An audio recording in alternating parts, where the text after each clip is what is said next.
Did I get scammed by a charity shop? Or am I in the wrong?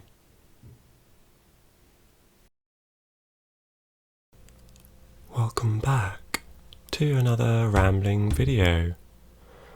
I'm going to stop that creaking. Welcome back to another rambling video. I've recently had my jab. Hooray. In the UK, 25-year-olds and up can now officially get their COVID vaccination. So I've had it in my left arm.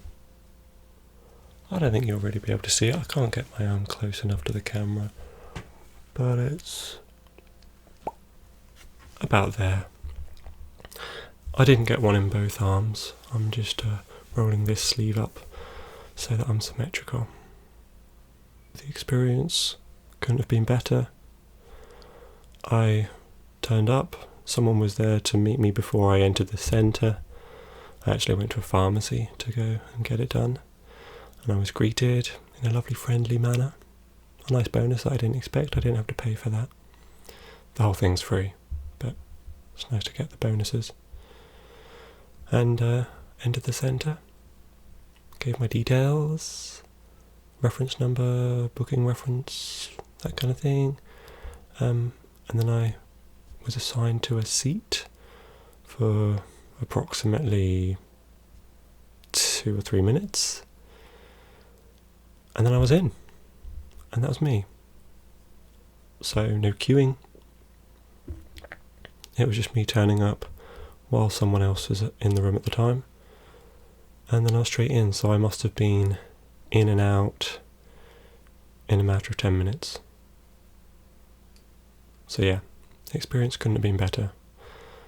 So if any of you are still contemplating whether to get your COVID vaccination, whatever you've heard, I just want to say that I fully endorse the COVID vaccination. I don't know what kind of reach I'm going to get. Hopefully with my current amount of subscribers, I'm going to reach at least 415 people.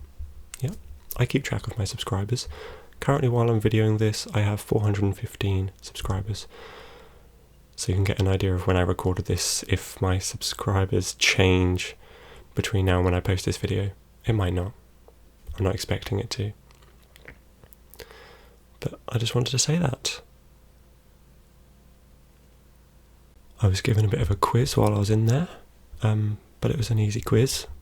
Simple things like my name, my age, any allergies, whether I previously had a vaccination.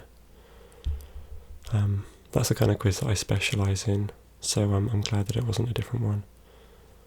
And I decided to walk there on a nice warm sunny day, so I wasn't sure how I was going to feel right afterwards. You know, you never can predict how you'll feel sometimes. I haven't got a history of fainting in any kind of circumstances like that, so I wasn't expecting it.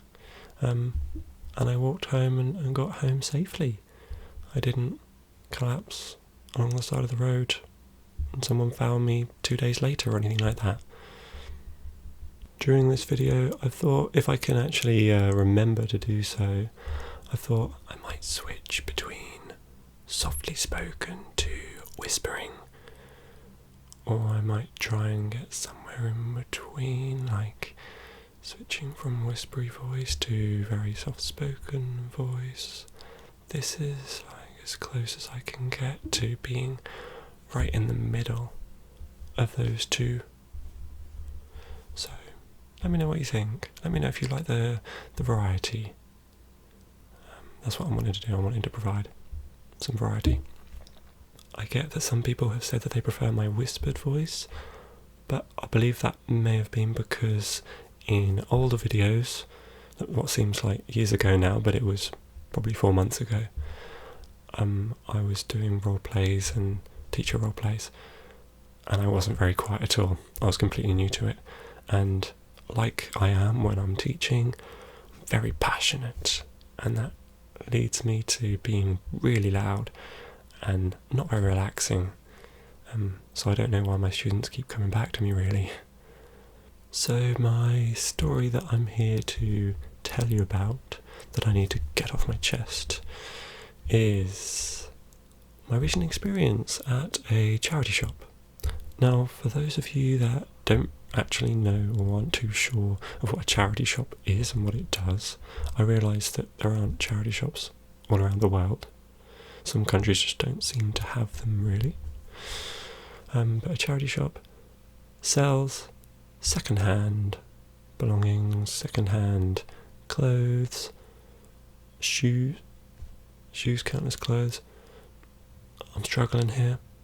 CDs, DVDs, trinkets, ornaments, rugs, mannequins, whatever you want really, whatever you find in there. It's a bit of a lucky dip. Just kind of put your hand in and see what you can pull out. But I love them. I love going around all of them, and it's the fact that you don't know what you're going to find that's exciting. Like going to a car boot sale. I realise a car boot sale, I might need to explain that now. A car boot sale is basically an event where you go to a massive kind of area. Usually it's a large field where people sell their old stuff, traditionally out of their car boots, so out of the back of their car. But they usually get their stuff out so that people aren't just rummaging through their car and all that lot. But usually people get the stuff out of their car boot. I think it may just be called a car boot sale because it's what you can fit in your car boot that you're selling, rather than actually selling it from your car boot like it's just there on a plate. I currently have 15 minutes before my next lesson, so I should probably make this quick, but also I want to cover all areas because I want to seem like I have a reason for being a bit confused about this whole situation. So a little while ago, went to this charity shop, having a little look around, saw a few things that I like the look of. One of the things in question is actually a gilet. It's a Fat Face gilet, for any of you that know the brand Fat Face, those of you in the UK perhaps. And it's actually behind me. I don't know if I'm pointing to it. Yeah, there we go. That one just there. That's the one I got. So, you can judge its worth. It's in great condition. I didn't have a gilet before. Gilet. Is that a trigger word? Gilet.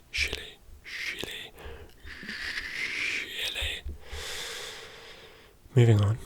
I didn't have a gilet before. So I thought, yeah, nice. Fat Face. I have to admit, Fat Face kind of convinced me to get it because it's a good brand. It's an expensive brand. So I went for it, and I went to the till, and the tag on it that I had found in the pocket of the gilet said £3. Bargain. That's why I love charity shops. Went to the till, and the woman working in the charity shop went to find the tag. She didn't know where it was, and so I told her, I found it in the pocket. I was trying to find it too. I was struggling, but it's there in the right pocket. So she went to get the tag, and she pulled it out, and as I said that it was in the pocket, I said, I think it said 3 on it. And she she took a little while to say. She looked at the tag, and she said, oh no, that's 5. That's the way I draw 5s. So I was a little bit confused at that stage, and this is where I'm going to let you decide what to think. I'm going to try and recreate her 5. So just give me a moment. I'm going to draw this nice and close so you get the sounds in. Might take me a few attempts to get it right. I'm just keeping it on the time. Okay. Right. It's something like...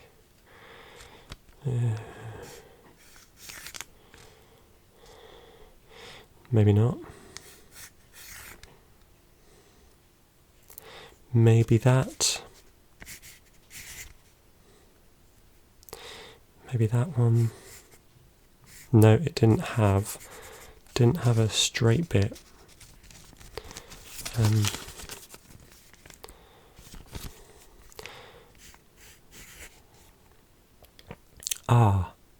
Maybe it's like that. Okay.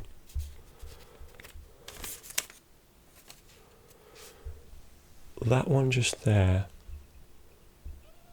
Can you see it?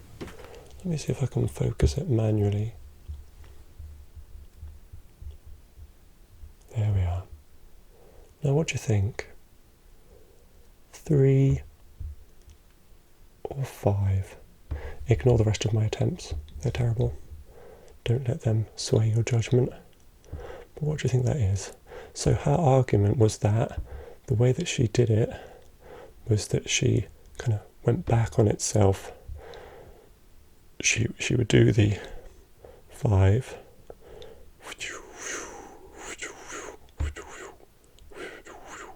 or whether she did it backwards, something like that. Anyway, it's not focused anymore. Boom. I also got a t-shirt, and I got a jigsaw puzzle for my grandma, which she really loved, by the way. I've given it to her since, and she was over the moon. So altogether that should have come to £12. So you can work out the prices of what the other items might have been for fun, if you think that's fun. And she said, I'll do it you for £11. So she did, if my maths are correct, she reduced the price by £1. I don't know if she was just being nice, or if it was originally 3 and she realised, probably can't give that away for £3. I'm going to change it to 5. And then felt bad about doing that. So she bumped it down to the equivalent of £4 for that item if we don't lower the cost of other items. So the reason that I just had to draw that for you, instead of showing you the actual tag, is because when I asked for a receipt, yes, it's normal to have a receipt because I might have been giving one of those things to someone else, or you can't try things on in charity shops at the moment because, well, depending on how packed they are with clothing ready to sort, there just isn't the space and all that. So she said, instead of the receipt, because she doesn't have like a till to do a receipt, she has to write it out. So for some reason that was an inconvenience for her. So she said, keep the tags, and if you need to return anything, just bring them back with the tags. All done. So I thought, okay, I'm not going to put up an argument, I'm not going to force you to give me a receipt. It's a little bit weird, but I just told her, I'm a nice guy, what can I say? So I left, came home, went to get the tag out of the right pocket, and it wasn't there. What? So she hadn't put the tag in. Checked all the pockets, she hadn't put it in. Weird, right? A little bit suspicious. Maybe I'm overthinking it, but a little suspicious. After there was a bit of controversy between the 3 and the 5, she chose, I'm going to say chose, because you don't accidentally forget to put a tag back in the pocket. It was on the table in front of her, and I wasn't really watching where it was going because I didn't suspect any kind of suspicious behaviour at that time. I didn't go in thinking, okay, this could be a suspect, this could be a criminal here. So I wasn't really on my guard. But it's weird that it didn't go back in the pocket. A little bit suspect, a little bit sus, I might say. And since I got home, I was doubting myself so much and thinking, did I just see something completely the wrong way? Did I have an argument that I didn't follow up? I mean, I wasn't going to have an open argument there. I'm usually not that kind of person.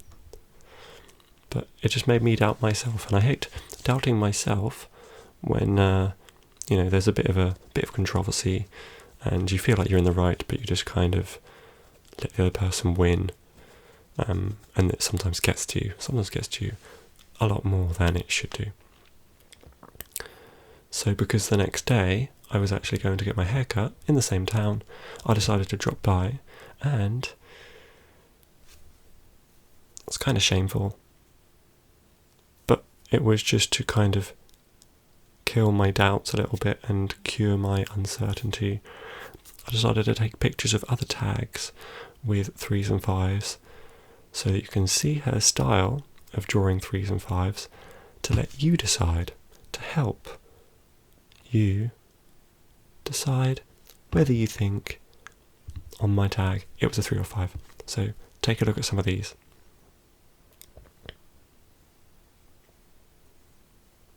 I'm going to pop them up either side of me, so they should be popping up right now. Probably not this quick. Probably not. I haven't rehearsed this bit, so you should be seeing some prices either side of me. And probably around now they probably should have stopped. So, what do you reckon? Did I get scammed by a charity shop? Or am I in the wrong? Let me know. But wait, there's more. Something I somehow forgot to do yesterday when I was doing the rest of this video that you will see apart from this clip. Somehow forgot to do it. When I went back to gather some more evidence, to take some more pictures of tags, because that's my favourite pastime, taking pictures of numbers, I actually asked for a receipt, and I kind of insisted, politely insisted. I promise you, I was not rude when I went back. I politely insisted that I needed a receipt, because I may have been giving one of the items to someone, in which case they would need to return the item with a receipt. And of course I told her I needed to remind her of the price because she couldn't actually remember somehow. And it is evidence of how she may draw a 5. So take a look at this, guys. This is evidence of how she has drawn one of her 5s. You can see that little flick. There is a little flick there, but it's going in the wrong direction. It's going in the other direction. If it were going above the main line, then I may have been more convinced that she was drawing a 5.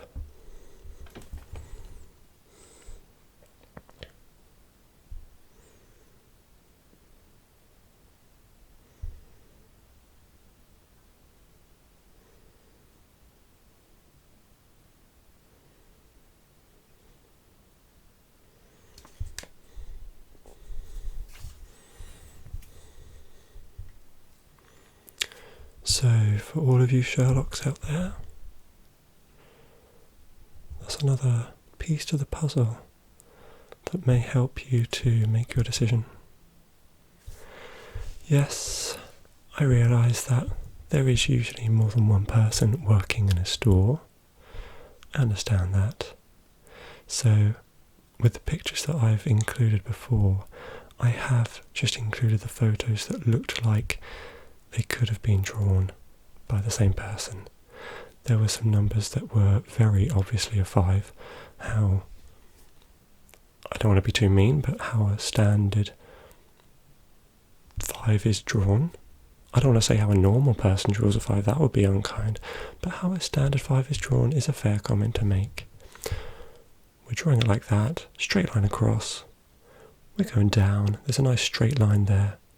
And we're just going round for the 5's belly. Sometimes you can start with just the line down, the belly, and then a nice line across. That's fairly standard as well. But it does seem like if it is a 5, she has drawn it completely backwards. I'm interested to know if anyone does draw their fives like that. Please let me know. Now, I've obviously not got anything against charity shops. Nothing at all. Most of the people in there are, 99% of the people working in charity shops are absolute angels. It hasn't tarnished my experience of charity shopping, but I have been to that particular charity shop in the past, and I had a bit of a strange experience before. Just my memory is blurry of who was actually at the till, but I believe it was the same woman. Okay, now, so just a disclaimer, I am saying this in a jokey way. I was confused, like genuinely a little bit confused, because you imagine if it wasn't a charity shop and it was in a retail store, and you see something that looks like it says £20, and you got to the till and they said, oh no, that's a 4 instead of a 2, that's the way I draw 4s. You wouldn't really know what to do. I don't think you'd be happy about buying it, because obviously there's such a difference there. But with mine, minimal difference, £2, not a lot, so I'm not going to make a big deal of it, and it's a charity shop, so slagging off a charity shop is a pretty low blow. But I thought that this story would still be interesting with all of you, and it could be a bit of a new kind of discussion, like a sequel to the whole, is this dress blue and white or is it gold and black? I think that's the right colour scheme that I've got right there. Yeah, what do you reckon? So, that's the end of that topic.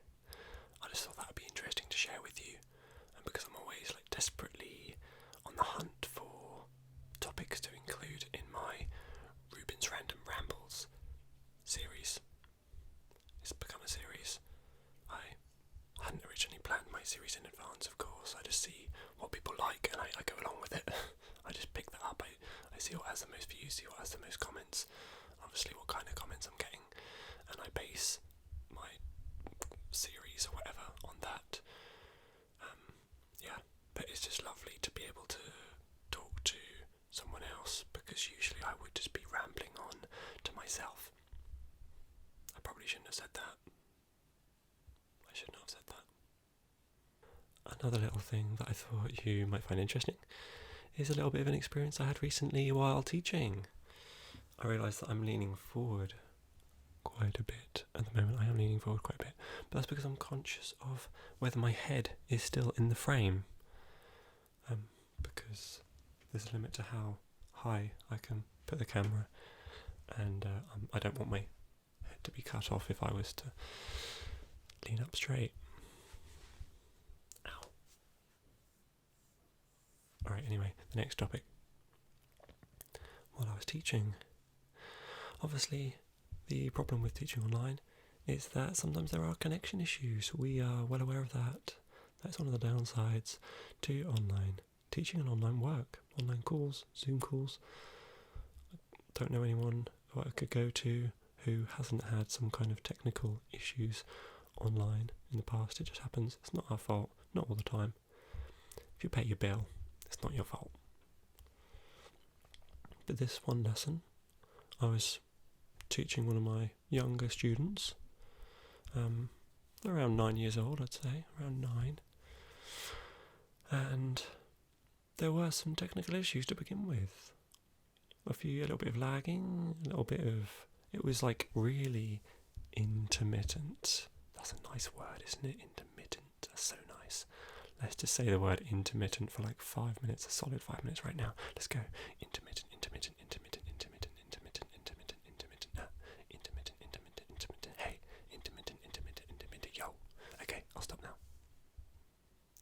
Notice that I'm being really conscious of when I'm whispering and when I'm using my soft spoken voice.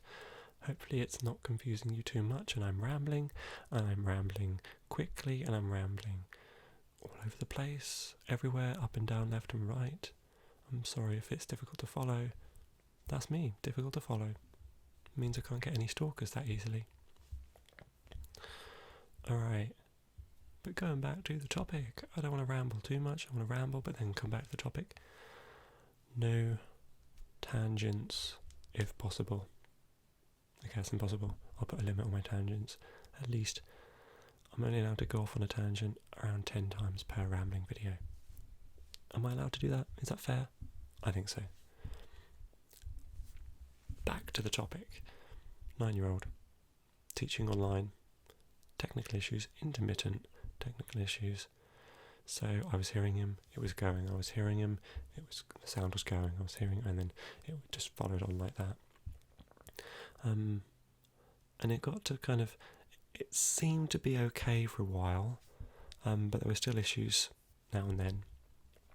And 10 minutes in, I thought, well, the lesson was for half an hour, and 10 minutes in I thought, if it's going to be like this, then I'm going to feel really bad if I am having issues. I can't do my job to the best of my ability, so it's very hard to continue like that, because there's going to be a limit to how many notes I'm writing and how much I can help the student and how much they've learnt and all that. So I don't want that to show to the parent.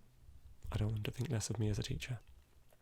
So I kind of said to the student, do you want to tell your mum that there are some technical issues?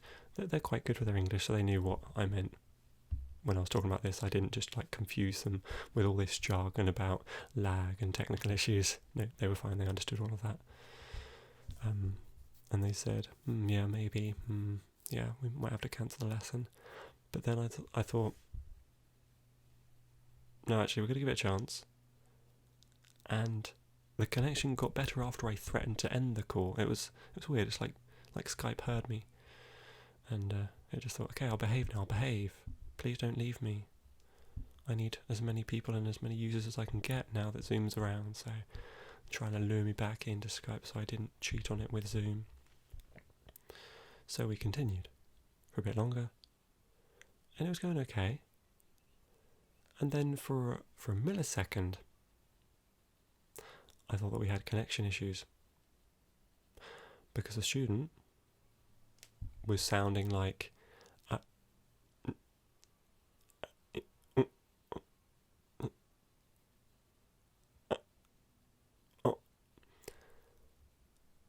but I could tell that it was the student. It was the student pretending that there were technical issues. There were actual technical issues originally, they weren't pretending all along. Were they? No, I don't think they were. I'm pretty sure they weren't. Otherwise they were more convincing to start off with, and then they got less convincing as the lesson went on. But yeah, they were pretending that there were technical issues, and following on from that, they would say, are you having problems? Can you hear me? Are there technical issues?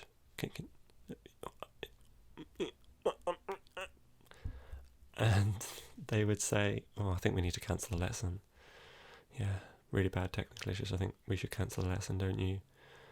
And they were really trying to persuade me to cancel the lesson. And that's the first time that's happened. I can't remember a time before now where a student quite blatantly and quite openly pretended that there were technical issues when there were, but not that bad, and they'd kind of resolved themselves. And I'm not offended by that. No, of course I'm not. It's just a child, it's not gonna affect me that bad. But I just see it as a bit funny. I mean, I would have tried something like that when I was a student, especially if I was kind of in school during the time that coronavirus was on. I might have tried something funny like that just to see if I could convince the teacher that there were technical issues. Because in previous videos, as you know, as you've seen, I sometimes like to pretend that I've frozen.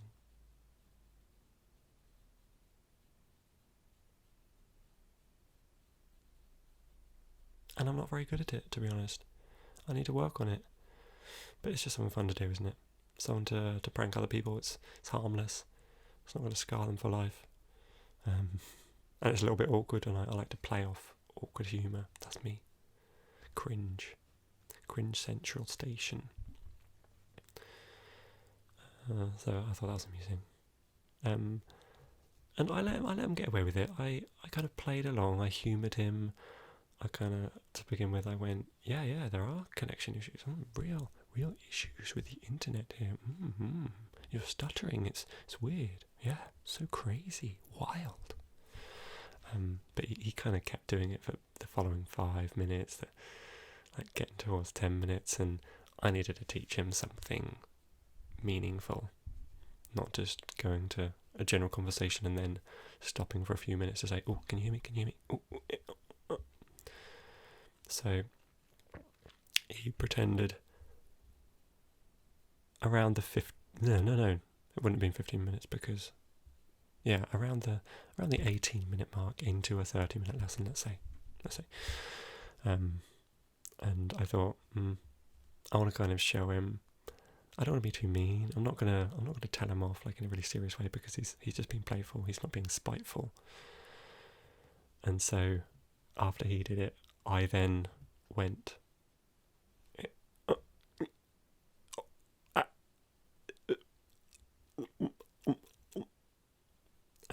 in an obvious way that I was not mocking him. No. Never mocking.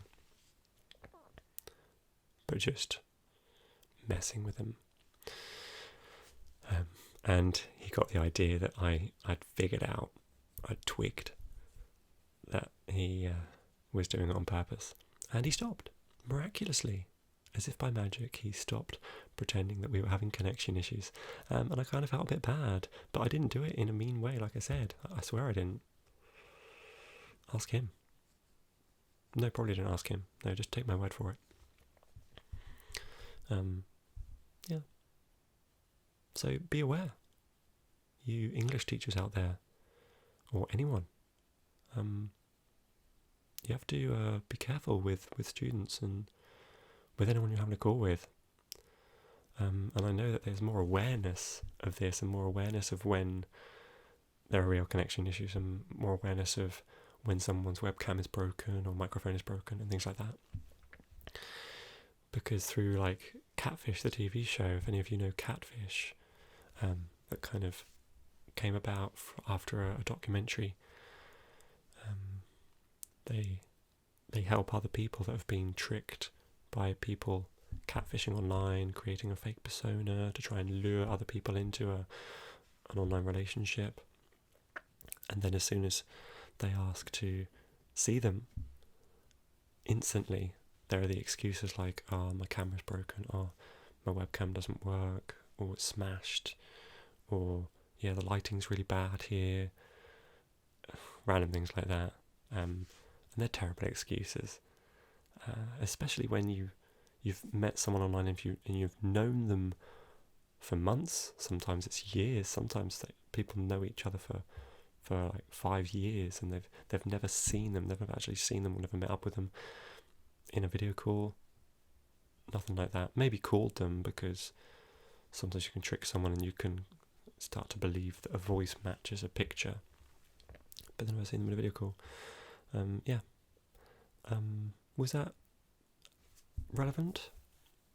Yeah, it was, because I was just talking about awareness of when someone is tricking you online. Yeah, that was totally relevant, absolutely relevant. That doesn't class as one of the tangents, I swear. I didn't mention this earlier, but I don't know if any of you have noticed there's a little drop in quality maybe between the last story and the story before that about the charity shop. Basically, I was recording in 4K on my phone, and I checked the storage after I did that clip because I actually ran out of time. I had to go to my lesson, and that's why there was a pause, a break, which you may not have been too well aware of, I don't know. But there was a break, and that's because I had to rush off to a lesson, and now I'm back. Hooray! I did have to rush off to my lesson, after the charity shop story, and obviously before my last story about my student. Totally ran out of time. That's how well prepared I am, I guess. I just try and fit in these videos in the tightest of gaps. And you might notice a little drop in quality, because after I made the previous video, I checked my storage, recording it in 4K, and I had about 5 gigabytes left. 5 gigabytes isn't a lot when I really don't know how much longer the video is going to be, with all this rambling and going off on random adventures in different topics and all over the place. So I changed it to just HD. YouTube uses HD as the top quality, but when I'm editing, I feel like there's a drop in quality somewhere down the line. So that's why I thought about doing 4K originally, so that I can allow for a little bit of a drop in quality. It seems sensible. Takes ages to upload and all kinds of things, but worth it. And now, while I'm recording this section of the video, I'm noticing that I've got 8 minutes before my next lesson. And I've got a chicken pasty, waiting on my desk for me to eat. That's getting a little bit cold, but this video is more important than food at the right temperature. So I should probably make this ending nice and quick, if that's even possible. Just to refer back to my last video with the ramekin, the relaxing ramekin toss. I didn't mean to make that too kind of teasy. I realised that my belly was in it a little bit, and yeah, the shorts and inevitably the feet, that kind of was going to follow. But I edited it afterwards to crop out a bit of my belly, so you could have got a bit more, but I didn't let you have that. And of course I get some comments about my tummy being out, so unavoidable. If I cropped it too much, then the perspective would have been all wrong, and it would have been too zoomed in, and loss of quality, and would have been a disaster. So the belly was always going to be there. I hope you're all looking after yourself, and I hope you enjoyed listening to this follow-up to the Ramble, Reuben, Righteous, Ramekin, Rollicking, Ramble. Did I say ramble already? I think I did. Randomness. That's the word I wanted. I forgot the word random earlier on. Random. Take care. Eat your fruit and veg. And I hope to see you again very, very soon.